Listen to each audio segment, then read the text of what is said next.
Cela, les réalisateurs ne le savaient pas encore, mais leur subconscient prophétique en était déjà pénétré. Adler situe maintenant les vrais prophètes, ceux qui ne se trompent pas, à l'opposé de celui des islamistes radicaux, du côté de la technologie et des artistes occidentaux modernes que sont les réalisateurs de films. Alors que les islamistes ont prophétisé à tort qu'Apollo est un canular, les réalisateurs de films, eux, ont prophétisé à raison les manipulations de l'image par ces mêmes islamistes. La confusion de l'esprit sert à persuader le téléspectateur, en fabriquant l'opposition radicale entre d'un côté les possesseurs de vérité, qui sont l'Occident et la technologie, symbolisés par les réalisateurs de films, vrais prophètes malgré eux, et de l'autre côté, tous ceux qui sont dans l'erreur, symbolisés par les islamistes radicaux, rétrogrades et malhonnêtes, dont les prophètes se sont trompés, ceux qui ne croient pas en la technologie, réfutent la réalité d'Apollo, manipulent les images et commettent les attentats atroces comme le 11 septembre. De même, le discret et chaleureux hommage rendu au génie de Stanley Kubrick à travers ses rapports, bien réels ceux-là, avec la NASA au temps de la réalisation de l'Odyssée de l'espace, vaut comme un plaidoyer en faveur de la vérité au cinéma. Un peu de pommade après les élucubrations, Adler nous donne un os à ronger avec la réalité des relations entre Kubrick et la NASA. En portant notre attention sur ce scoop, vieux de 40 ans, nous acceptons sans nous en apercevoir l'idée de la vérité au cinéma. Les réalisateurs de cinéma portent à l'écran la vérité et se rendent mutuellement hommage entre grands hommes.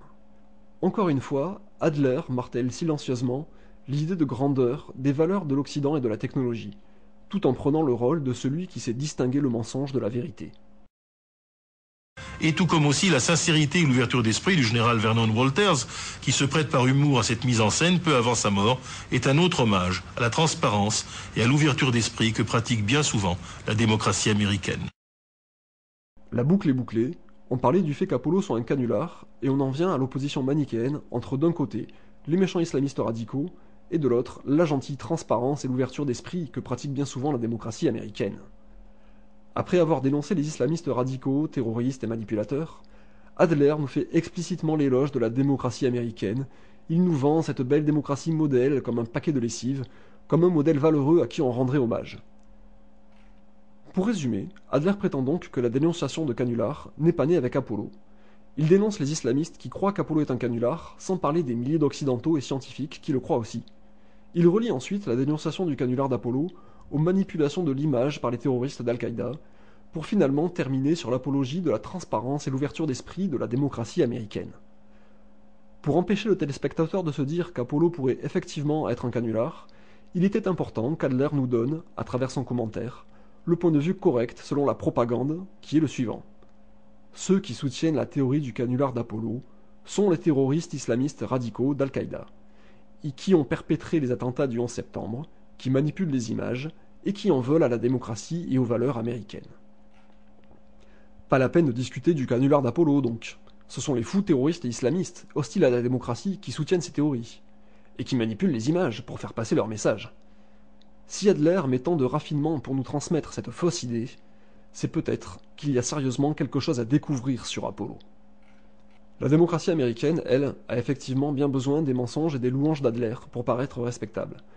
Avec les accusations de responsabilité du gouvernement dans les attentats du 11 septembre, les actes de torture recommandés par ce même gouvernement, les fausses preuves de Colin Powell devant l'ONU, les élections présidentielles truquées de 2000 et de 2004, les guerres illégales au Moyen-Orient, l'utilisation d'armes à uranium appauvri et d'armes de destruction massive comme le phosphore blanc en Irak, etc., etc. Il faut savoir qu'Alexandre Adler a été invité à la conférence du groupe Bilderberg en 2003. Il est sympathisant d'un groupe de réflexion néoconservateur français, le Cercle de l'Oratoire, qui publie la propagande des extrémistes néoconservateurs, en français dans sa revue Le Meilleur des Mondes. Il a exprimé son soutien à la politique étrangère du président Bush et des néoconservateurs de l'administration américaine, son soutien aux guerres illégales d'invasion d'Afghanistan en 2001 et d'Irak en 2003.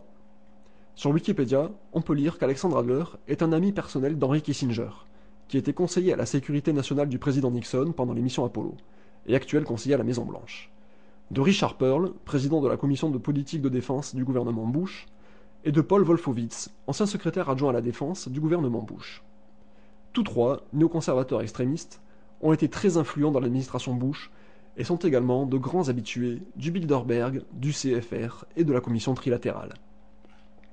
Loin d'être un simple esthète observateur de l'art, comme son commentaire voudrait nous le faire croire, Alexandre Adler est donc totalement immergé dans le courant politique néoconservateur et pro-atlantiste. C'est un homme cultivé et intelligent, pourtant, il nous livre avec son commentaire un travail de propagande grossière. Loin d'être un commentaire spontané comme nous serions en droit de le croire, c'est un travail minutieux de reconstruction du réel par la dénégation, le mensonge, l'amalgame et la confusion. Pour finir, écoutons depuis le début ce commentaire sans interruption, pour nous rendre compte que le sujet du canular d'Apollo n'est qu'un prétexte pour marteler la propagande néoconservatrice, qui met en scène un clash de civilisation entre islamistes et occidentaux, et dont la responsabilité est portée au compte des soi-disant islamistes. Alors qu'au contraire, tout porte à croire que ce clash imaginaire a été créé de toutes pièces grâce au 11 septembre par les néoconservateurs radicaux du gouvernement Bush.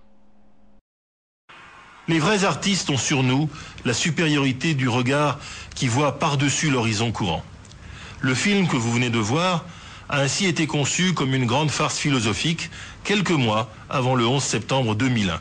Il s'agissait alors, au travers d'un récit comique, d'alterner dans un montage serré, interviews détournées de leur sens et morceaux de comédiens pour créer le hoax du siècle naissant, le miroir aux alouettes, après la guerre des mondes, annoncée voici plus de 60 ans par Orson Welles à la radio pour des auditeurs trop crédules. Comme dans le célèbre tableau de Velázquez, Les Ménines, il y a d'ailleurs dans ce film un miroir dans le miroir, puisque le récit met en œuvre une mise en scène de l'image, la fiction d'un alunissage manipulé par Hollywood, qui est elle-même une fiction, et ainsi de suite. L'image ne renverrait-elle donc à elle-même ? Ce vertige comique, qui s'accompagne d'un clin d'œil de farce et de citations cinématographiques, prend soudain une teinte plus mélancolique et sombre après le 11 septembre.